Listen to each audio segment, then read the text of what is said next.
Hello, beautiful souls. So, the last 2 months, I have found myself flipping through many stages of grief. And so, I want to talk about that today and how we often associate grief with losing someone, something major, like a death. But really, it happens in more subtle ways too. And there's this term that's been thrown around in my world recently, the sandwich generation, where you still have kids at home and you're taking care of parents too. And it's really ironic for me because I got out of sandwich making to find myself in another sandwich situation. So it is very interesting, and I'll probably make more videos about this once I get my bearings with it. But like, you have your kids. I feel like I grieve my kids anytime an old picture comes up, So we often think of grief as this thing that only happens if you lose somebody, or you lose your career or something major. But it's just any change, really. We grieve who we once were. Whenever I first had kids, I grieved the version of me that didn't have kids. And this past 3 weeks has been, well, we're still heading into it, but I have my daughter's birthday, my dad who's passed birthday, and then my oldest son's birthday is coming up here in a few days. And it's just brought like so much nostalgia, and then it's gratitude that they are growing. But at the same time, it's like, man, like, you just really miss when they were little, while also wanting them to grow up and learn to take care of themselves. And so that's really like the whole sandwich thing is just a bunch of grief, really, because you're grieving your parents too, and they're still alive. You're grieving their independence. They're becoming more dependent. There are things that they can't do anymore and need help with. Meanwhile, your kids are gaining independence and you're grieving that. And it's just like, grief to me is a cocktail of emotions. And sometimes it's like two opposing ones at the same time. Like earlier when I was saying, you're really happy that they're growing and they're thriving, but you're also really sad that they're not like 3 anymore, Both of those things can be true at the same time. And that's what grief shows us, is how to hold both of them at the same time. They can both be true even though they contradict each other. And really making space for both feelings.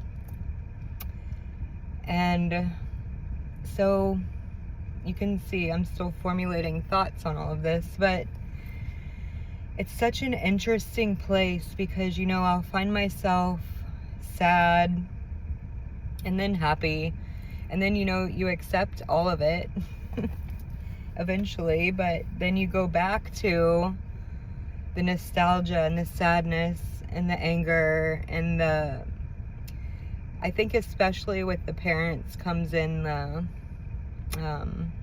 bargaining. Like, if we would have done this, would that not have happened, right? Like, it's so difficult sometimes to know how to care. And whenever you're caring for your kids and parents, it's kind of like they're kind of like opposite of each other. Like with your parents, you want to help them But you don't want to help them too much, because if you do, they might lose the ability, like use it or lose it, right? So you want to let them keep doing what they can do and maybe see if they can do something a little new. And so it's hard to know when to help, and if you're helping, is that actually helping or is it harming, because you're taking away their independence, their mobility, their ability to do whatever it is. And with the kids, it's like they still want you to do everything,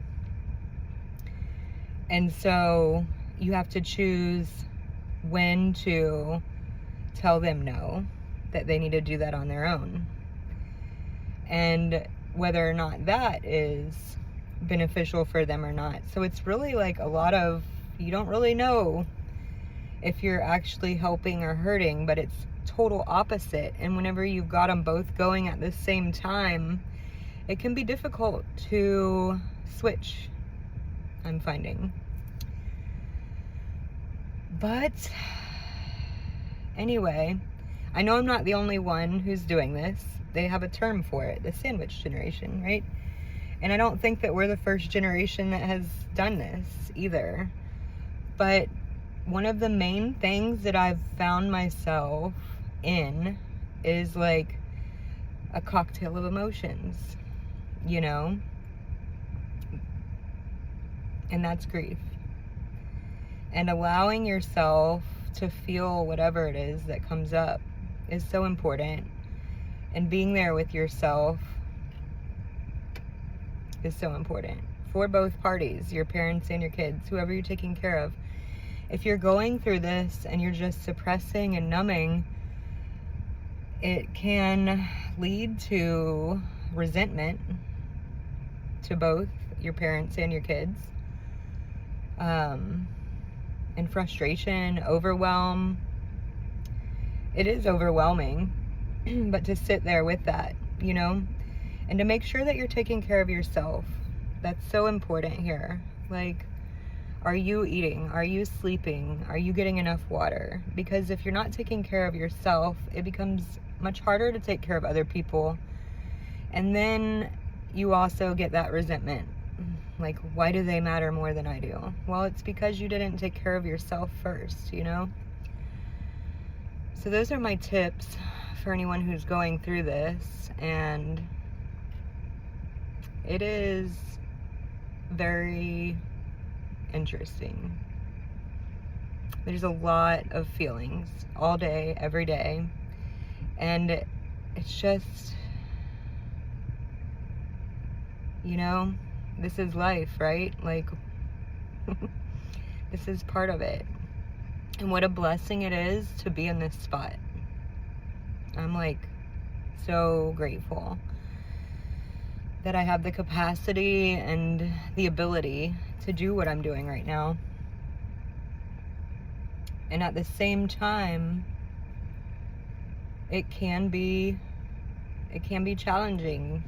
It can be difficult. And so taking time for myself to feel what I'm feeling and allow that to be there is part of taking care of me too.